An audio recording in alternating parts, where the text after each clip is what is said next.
construcción de la misma.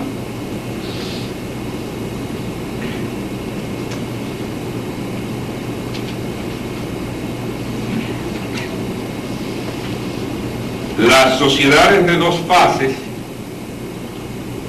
hay una primera fase con una oleada inicial de inmigración de esclavos de carácter proporcionalmente masivo, particularmente en Santo Domingo y Cuba, en los primeros 50 o 60 años que siguieron a la conquista española. Esos esclavos vinieron no justamente los primeros para trabajar en plantaciones de azúcar, sino para trabajar en minas, para trabajar en construcción, y después incorporaron al sistema de plantaciones azucareras. Esas plantaciones se expandieron durante la primera mitad del siglo XVI para después perder rápidamente su ímpetu por diversas razones. Perdón.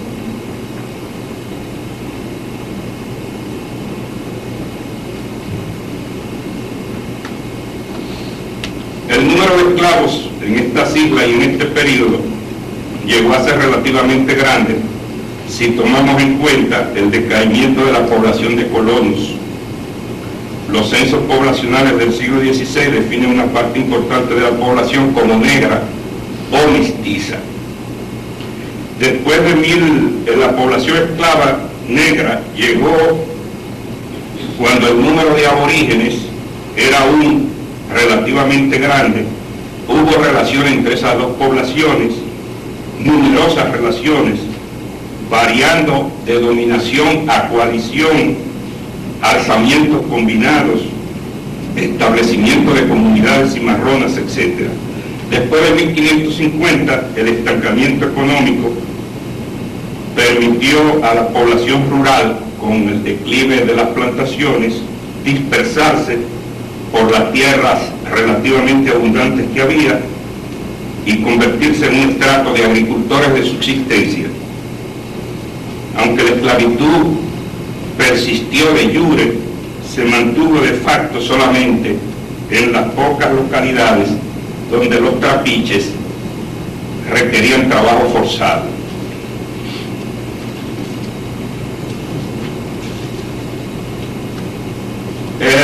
La segunda fase, en estas sociedades de dos fases, el cultivo y procesamiento de azúcar se hará en forma tecnológicamente, o se harán más avanzadas y en escala mucho mayor. También tendrá su correspondiente segunda oleada de importación de esclavos en cantidades mucho mayores en términos absolutos.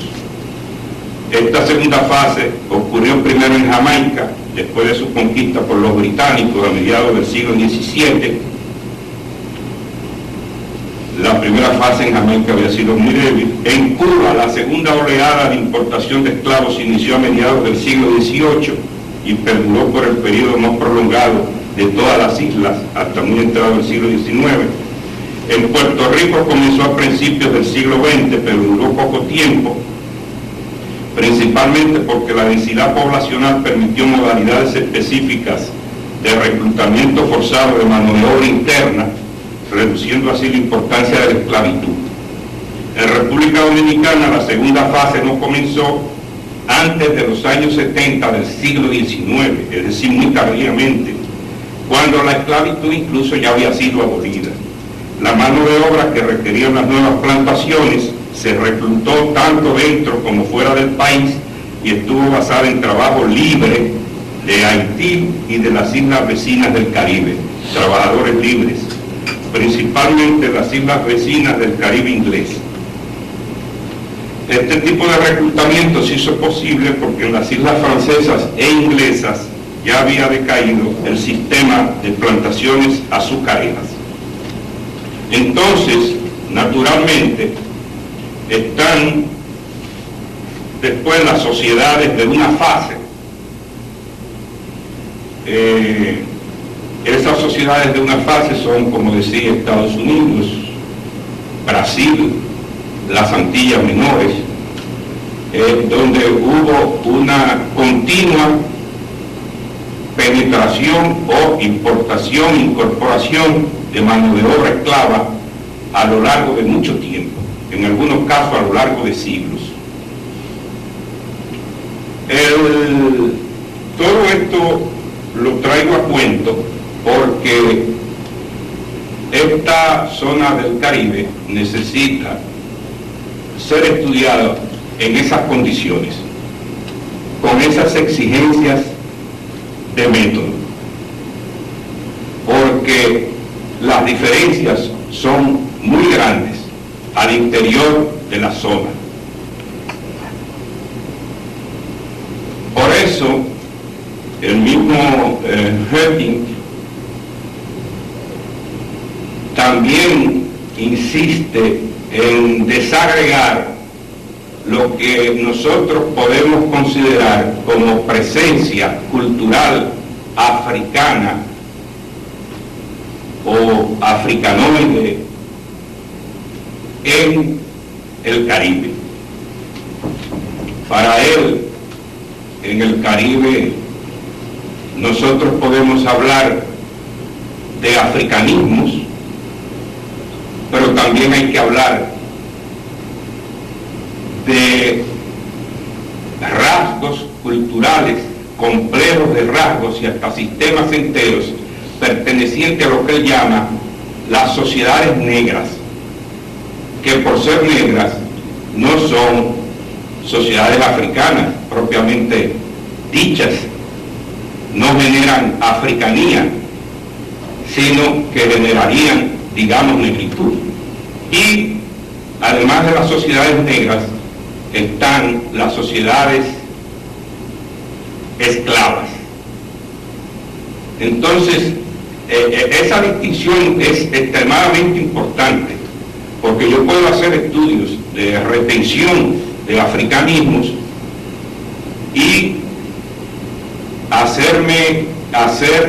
obviar lo que es la creación cultural del africano ya en América, que está produciendo cultura a partir de condiciones que él no conoció en África o que sus ascendientes solo conocieron en África, los que vinieron de allá.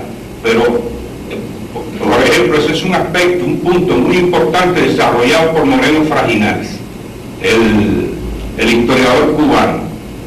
Incluso para Fraginals, la mayor parte de las culturas llamadas negras de América tienen su origen en la plantación esclavocrática, y no como un Herskovich lo veía, que pensaba que eran supervivencias africanas en América. Y después están lo que Herting llama los rasgos étnicos, las reclamaciones de etnicidad, las reivindicaciones étnicas. Y hay una serie de distinciones también en los trabajos de Herting que me parecen sumamente importantes, como es la distinción entre sociocultura, antrocultura y etnicidad.